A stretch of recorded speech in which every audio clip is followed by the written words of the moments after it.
Aku punya temen gitu, orang tua murid, dia jual kanza. Kalau memang mau coba, katanya sih bisa untuk ngilangin gatal-gatal sama keputihan. Tapi Bu Uti sendiri awal mulanya pakai kanza emang keluhannya apa? Kalau aku sebenarnya nutup sih permasalahan di aku sendiri gitu ya. Aku itu punya kista. Itu dipegang lah di bagian sini nih, kepegang sama Pak Tan, bagian sini. Terus dia bilang, Uti, apa Pak Tan? Kan sakit banget tuh. Uti punya kista.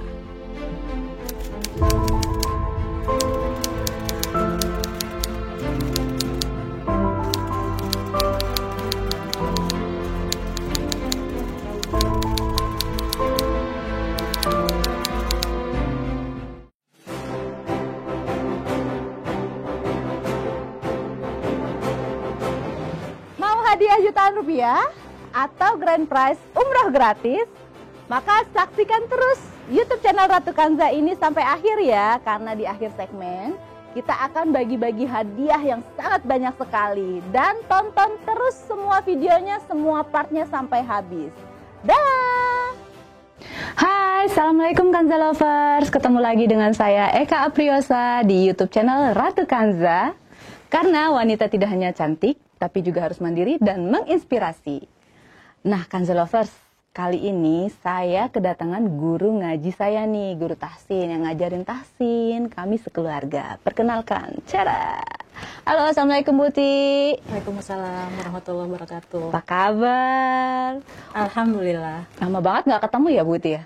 Dari bulan Maret ya? Iya, pokoknya semenjak lockdown lah ya. Ya, lumayan lama. Oke Bu Uti, apa aja nih kegiatannya selama lockdown nih? Jadi kita mau ajak ngobrol-ngobrol nih, Bu Uti, selama pandemi tuh ngapain aja tuh? Libur sekolahnya kan? Oh enggak.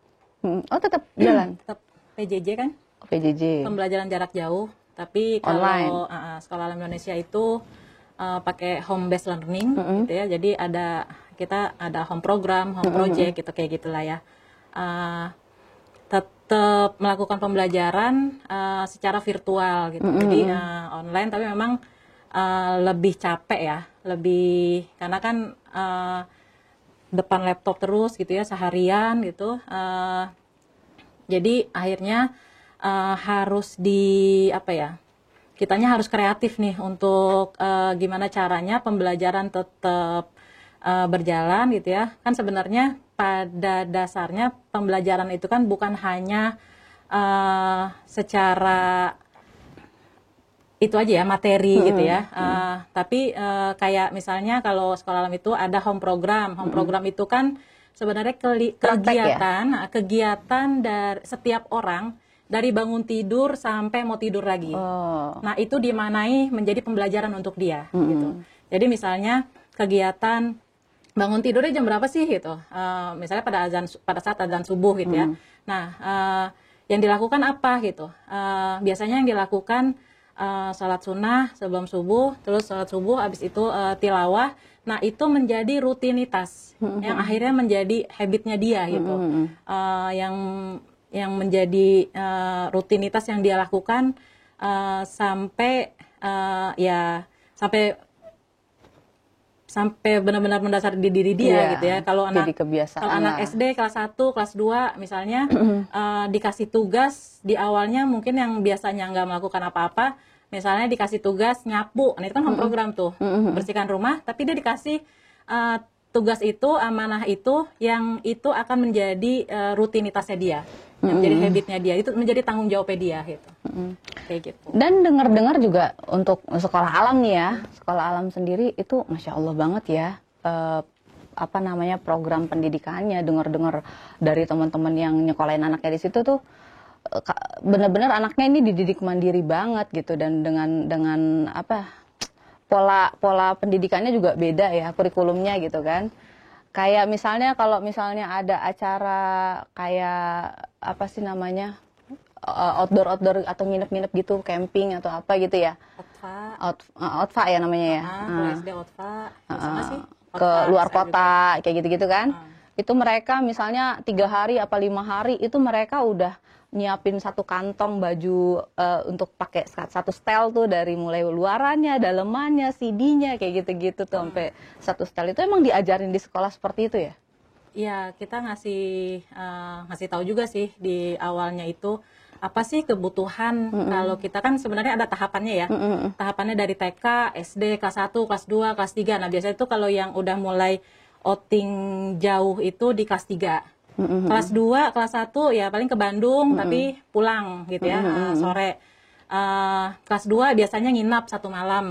Kalau SD 3 itu bisa nginap sampai 2 malam atau 3 malam. Nah, itu memang di awalnya kita kan kalau ingin melakukan kegiatan itu kita biasanya ngobrol dulu tuh sama mereka. Kita mau kemana sih gitu. Terus tujuan kita apa sih ke sana gitu.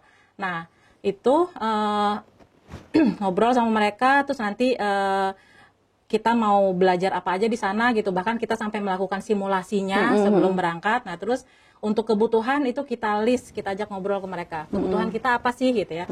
Nah, itu untuk kebutuhan, terus kita juga kasih tahu ke mereka kebutuhan itu karena memang kita perginya keluar gitu ya. Misalnya kayak kelas 3 kan ke Pulau Seribu gitu ya. Nah, itu kan 3 SD? Kelas 3 SD. Wow. Itu kan itu ya, maksudnya saya mentok-mentok ke puncak kayak nggak kemana-mana malah. Kelas 3 SD yang tadi kita bicara ini SD loh, level SD ya. Agak-agak rawan ya, maksudnya rawan dalam artian untuk packingnya tuh benar-benar harus yang dipersiapkan gitu. Jadi kayak misalnya kita butuh berapa baju gitu ya. Nah, nanti baju untuk basah, khusus basah-basahan itu ada khusus gitu. Nah, itu dalam satu kantong.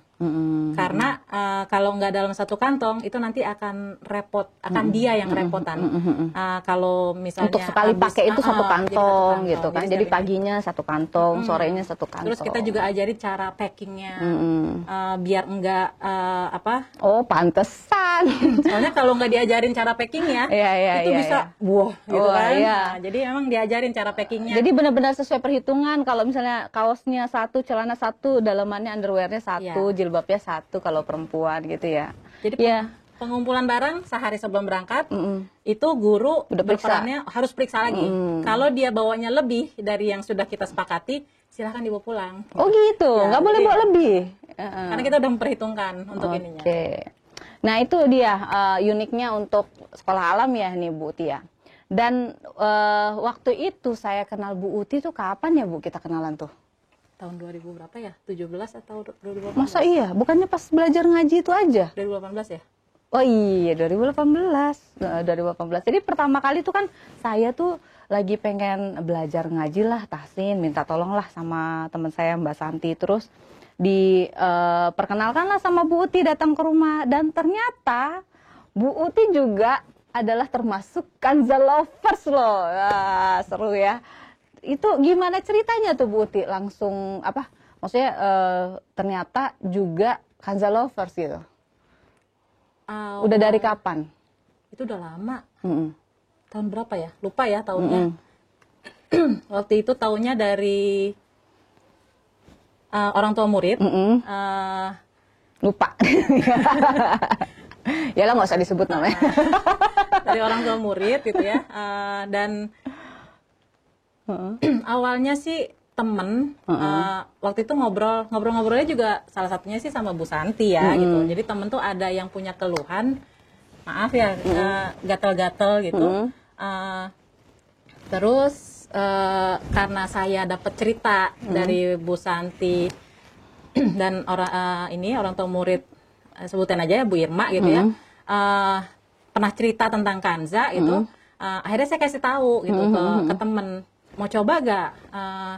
Aku punya temen gitu, orang tua murid, dia jual Kanza. Kalau memang mau coba, katanya sih bisa untuk ngilangin gatal-gatal sama keputihan.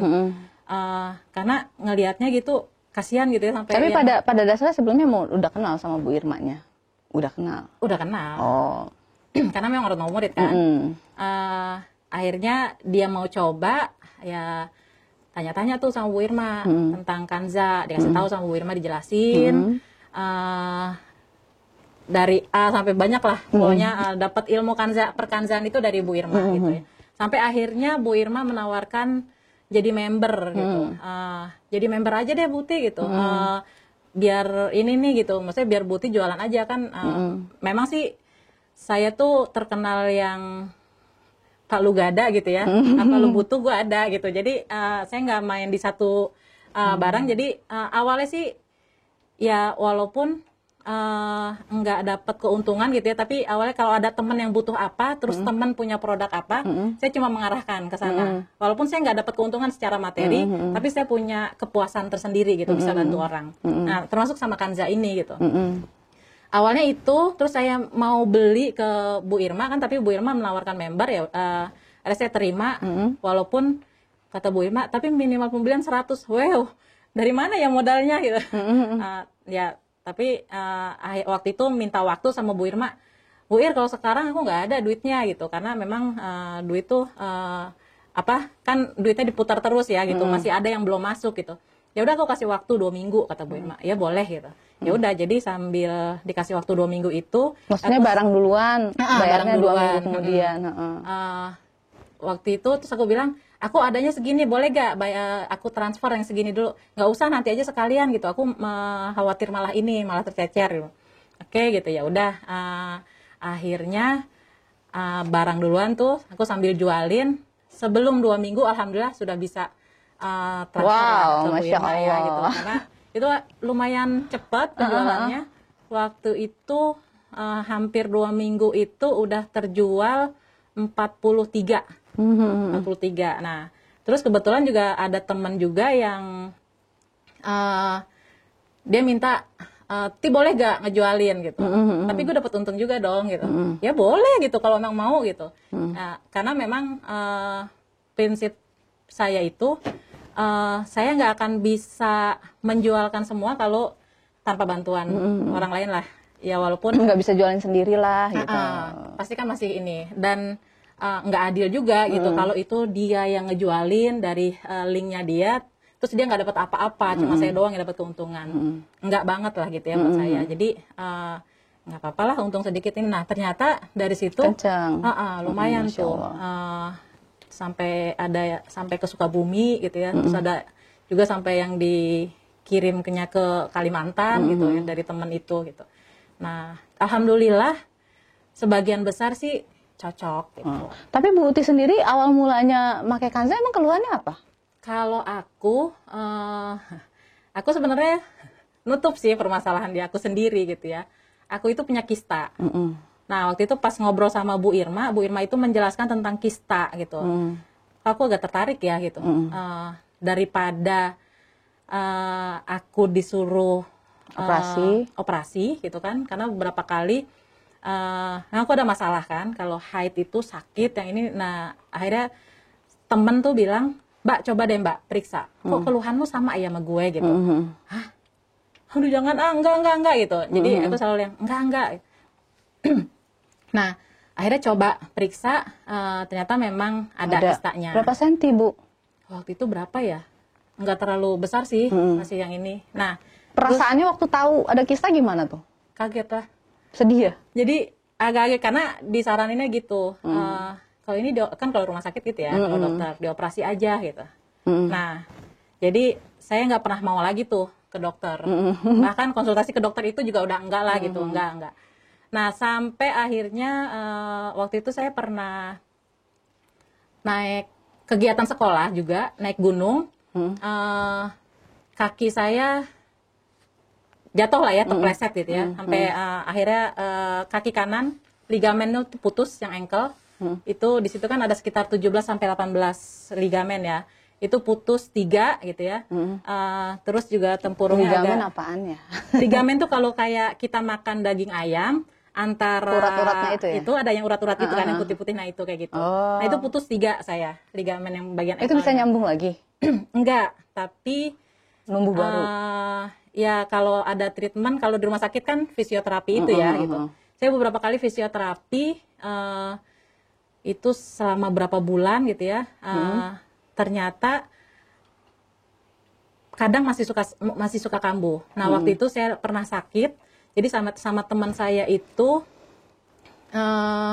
sampai diculik karena saya udah nggak bisa udah nggak bisa minum obat, diculik, akhirnya berobat ke Pak Tan. Pak Tan itu Sinse, daerah Bogor. Nah, sambil pengobatan penyakit saya itu kaki saya kambuh sakit. Nah, akhirnya diobatin sama beliau gitu ya. Ternyata memang sarafnya, karena saya pengobatannya bagian kaki kan, kaki kanan gitu ya, itu dipegang lah di bagian sini nih, kepegang sama Pak Tan, bagian sini, terus dia bilang, Uti, apa Pak Tan?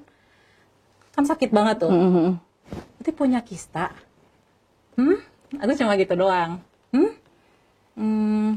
iya gitu, terus Uti mau gimana pengobatannya? Uti nggak mau dioperasi. Cuma megang kaki dia bisa tahu ada kista? Iya, dipencet. Sama dia pencet, terus emang aku kesakitan gitu ini. Terus dia bilang, Ti, dia cuma gitu. Dia jadi saya tuh udah hafal banget tuh beliau. Beliau tuh umurnya waktu itu 83 tahun. Masya Allah. Kalau dia udah yang Ti gitu, atau ini, berarti ada sesuatu nih dia. Ya Pak Tan. Aduh, pegangnya darah situ. Jadi makanya saya agak trauma tuh. Kalau pengobatan, saya lagi sakit, saya kan terbiasa alternatif ya ininya.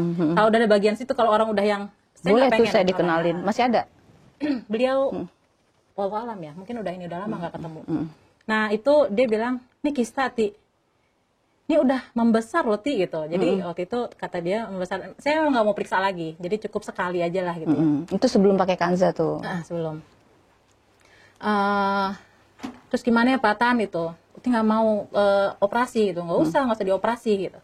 Akhirnya sama dia pengobatannya itu dipencet, direfleksi aja ya. Ya setelah itu ya kenal sama Bu Irma itu. Kayaknya mungkin ini kali saya harus ikhtiar dengan Kanza gitu. Pas pemakaian itu reaksinya apa aja Bu? Pas waktu 1 botol itu belum kelihatan reaksinya. Botol kedua itu ada reaksi setelah haid. Itu saya pernah keluar, nggak ngerti deh, sebesar ini ya. Itu kayak putih-putih gitu kayak yang ini. Waktu itu sih sebesar ini ya? Enggak sebesar itu sih, kecilan. Kecil lagi. Kecilan, segini kayak ya. kelereng lah ya. Waktu itu saya fotoin, saya kasih ke Bu Irma. Terus kata ke Bu Irma, itu ada kemungkinan kistanya gitu. Kelereng mah bulat. Ini enggak bulat gitu ya, pokoknya gitulah ya. Abstrak lah ya. Tapi maksudnya enggak yang terlalu besar gitu, enggak kayak yang putih. Iya putih. Oh ya, terus? Enggak kayak yang itu minum tuh. Itu habis minum minum. Setelah yang botol kedua ya. 2 botol sekitar 2 sakit botol. Nggak pas proses keluar itu? Mules atau apa? Jadi saya itu kan kalau habis haid itu saya hafal betul tuh, kalau setelah haid, sepekan setelah haid itu sakitnya akan sama dengan haid hari pertama. Itu sampai keluar keringet dingin sampai ini. Nah pada saat itu tuh, jadi pada masa-masa itulah akhirnya itu keluar gitu. Apa ini ya gitu, penyakitnya gitu. Waktu itu saya fotoin gitu, saya kirim, saya tanya, itu bisa jadi gitu, kayak gitu. Karena kalau untuk keluhan yang lain saya nggak ada kan, cuma itu aja gitu, memang kista itu. Semenjak minum itu rutin masih suka sesunggutan juga haidnya? Masih, tapi nggak terlalu ini. Kalau dulu itu kan sampai benar-benar nggak bangun dari kasur, sampai mau pingsan malah gitu ya, kayak gitu. Nah, nggak sampai separah itu, tapi masih sakit. Ya mulus-mulus biasa aja, masih bisa ditahan ya. Terus sampai sekarang masih konsumsi rutin setiap habis haid? Masih alhamdulillah. Masih jualan juga dong? Masih, cuma lagi berhenti sih. Iya, karena corona ya, bingung kemana-mananya.